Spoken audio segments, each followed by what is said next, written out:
Olha aí, pessoal, a grande discrepância que foi observada entre as contas que o governo Lula apresentou e os cálculos feitos pelo Banco Central, né? Na verdade, esse rombo aí, essa discrepância é de 40 bilhões de reais. Sim, o Banco Central apurou que as contas do governo estão 40 bilhões de reais pior do que o Ministério da Fazenda apresentou. Esse é o nível da discrepância, que tem uma série de motivos aqui contábeis envolvidos, né? Isso levanta um debate a respeito da possibilidade, ainda que remota, não é, de o governo Lula cumprir a meta fiscal estabelecida, porque sim, o arcabouço fiscal determina que quem bate o martelo a esse respeito é o Banco Central. Pois é, o negócio pode ficar quente para o Lula neste ano, né? Não sei. Quem vai avaliar isso provavelmente é a próxima presidência do Banco Central, mas ainda assim é um tema muito interessante para ser analisado. E mais uma camada que a gente coloca nessa história aí, da maquiagem numérica que certamente o governo Lula está fazendo para tentar passar um verniz na questão fiscal que já foi para as cucuias há muito tempo. Vamos conversar aqui sobre esse tema, mas antes não se esqueça de se inscrever aqui no meu canal se você ainda não for inscrito. E se você quiser colaborar financeiramente com o meu trabalho, você pode se tornar membro patrocinador do meu canal, com valores a partir de R$ 1,99 por mês. Você me ajuda bastante dessa forma, pode ter certeza disso, né?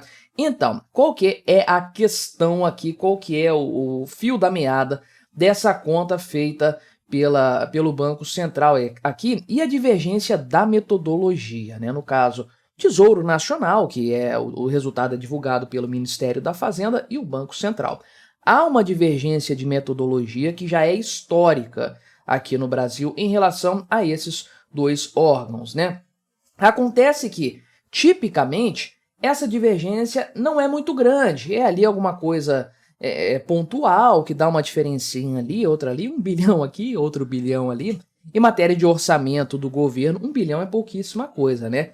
Mas essa diferença nunca foi tão grande quanto agora, né? Que é um valor de 39,7 bilhões de reais, né? Isso aqui é negativo, né? Ou seja, o Ministério da Fazenda apresentou um déficit acumulado até o presente momento, que é um déficit expressivo, diga-se de passagem, mas o Banco Central avaliou que isso é praticamente 40 bilhões de reais a mais, 40 bilhões de reais pior do que o governo apresentou, e isso naturalmente é um resultado terrível, né? Agora, se você corrigir isso pela inflação, afinal de contas é um acumulado desde janeiro para cá, estamos falando de 41,1 bilhões de reais. Meu amigo, não é qualquer errinho isso aqui, tá? É algo pensado com certeza. Então, onde está essa divergência aqui? Onde está esse valor, como ele é composto? Primeiro, um maior fator aí que leva a esses 40 bilhões de reais é a questão dos 26 bilhões de reais que foram deixados pelos trabalhadores nas cotas do PIS/PASEP, né? Não sei exatamente que números são esses, são valores não sacados, acredito que não, porque é muito dinheiro. Não sei se é a totalidade do valor que ficou pendente, enfim, não sei a origem desses recursos aqui. Mas o que acontece? O governo contabilizou isso num resultado primário, só que, pela metodologia do Banco Central, esse valor não pode ser reconhecido como receita primária, ou seja, não entra para o cálculo do déficit ou superávit primário. E isso aqui, inclusive, foi usado no ano passado já, não é só 2024. Isso ajudou a, entre muitas aspas, melhorar os dados fiscais de 2023, né? Na verdade, ajudou os dados serem menos piores, porque, você lembra, 230 bilhões de reais de déficit fiscal. E se o valor foi mais ou menos aqui referente a isso, né? Na verdade porque é o valor de setembro, foi incorporado pelo Tesouro em setembro do ano passado, então, na verdade, o rombo fiscal primário de 2023 seria perto de 260 bilhões de reais, uma catástrofe ainda maior do que o que foi apreciado, né? Inclusive aqui, isso estava na PEC de transição, aquele pacotaço de presente que o Congresso deu para o governo Lula, aquele absurdo todo que a gente sabe, né?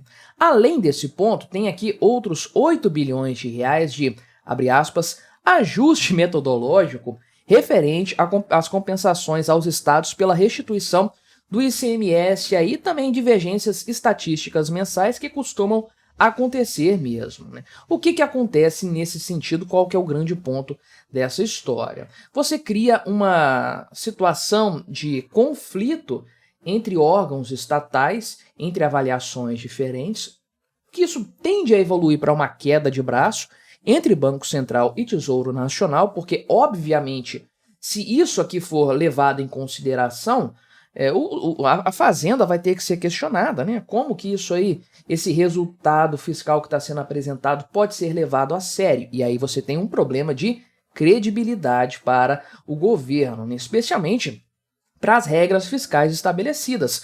Porque se elas dão margem para que haja uma discrepância de 40 bilhões de reais entre o que foi avaliado pelo Tesouro Nacional e o que foi avaliado pelo Banco Central, meu amigo, você não tem regra fiscal nenhuma no final das contas. Isso é uma bagunça, uma casa da mãe Joana, em que não há nenhum tipo de certeza para quem olha de fora, para quem avalia esse cenário, especialmente o mercado, os investidores. O pessoal olha para o Brasil e não consegue compreender.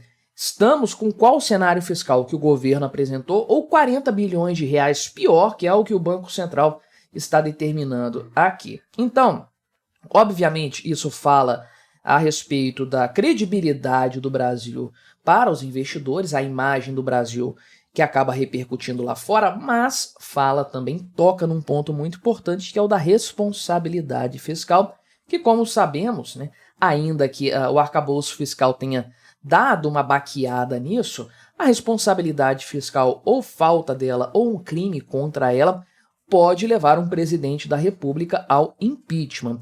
E não são poucas as suspeitas de que o Lula já deu alguma derrapada nesse sentido, com estatais, em outras situações que eu já tratei aqui no canal, inclusive, e agora temos mais esse caso. Aliás, uma situação aqui, né, o pessoal do Tribunal de Contas pode ser envolvido nessa questão, porque aí você tem a situação de o Tesouro apresentar uma coisa, o Banco Central apresentar outra, e o arcabouço fiscal, aqui que está o grande pulo do gato, atribuir ao Banco Central o cálculo da meta fiscal, ou seja, se o Banco Central é quem vai bater o martelo a esse respeito, o governo Lula está lascado, absolutamente não vai conseguir cumprir a meta fiscal, nem com o Márcio Postman trabalhando a todo vapor para dar conta disso, porque o rombo é absurdamente alto, de acordo com as regras do Banco Central. O que pode acontecer aí? Tribunal de Contas da União pode acabar entrando nessa jogada para fazer a intermediação, né, arbitrar essa questão aí. Ou seja, você vai ter um cenário que muito provavelmente vai descambar para uma disputa política. Tribunal de Contas da União tem sim os seus técnicos, o pessoal que entende desse assunto, desses meandros, de contas públicas, de questões fiscais, mas os ministros são essencialmente políticos, e aí a coisa vai ser decidida no âmbito político, caso realmente a arbitragem desse ponto seja direcionada para o Tribunal de Contas da União. Os técnicos do TCU também já apresentaram outro problema relacionado às contas do governo, no caso, a superestimação de receitas e a subestimação de despesas previdenciárias. Ou seja, o resultado que o governo Lula está prevendo, prometeu que iria alcançar, não será alcançado porque os números estão terrivelmente distorcidos. E agora, com esse fator Banco Central, a coisa se torna ainda mais insustentável para o governo.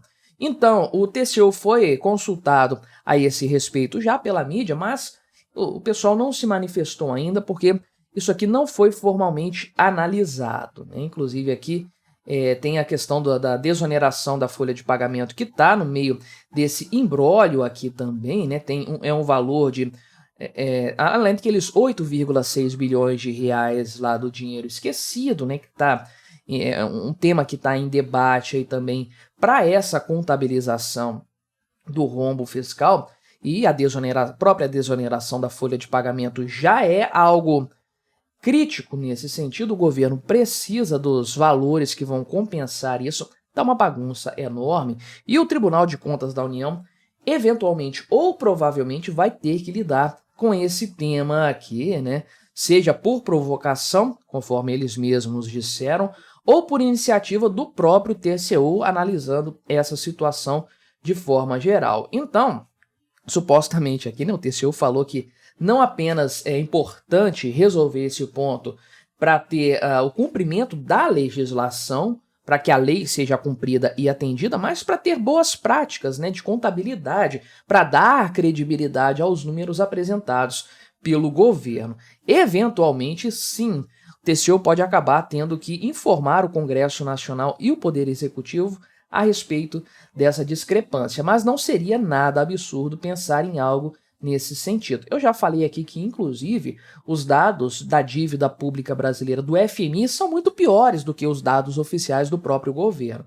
Ou seja, a maquiagem é a regra nesses casos e tudo indica que o governo Lula, Tesouro Nacional, Ministério da Fazenda estão jogando para baixo as despesas, aqui nas despesas, no caso, o déficit, né, por meio de receitas inflacionadas, receitas que não deveriam ser consideradas, enfim, estão maquiando os dados por meio disso aqui. Mas me diga, o que você achou dessa análise? Colabore com o nosso debate, se inscreva no meu canal se você ainda não for inscrito e até a próxima.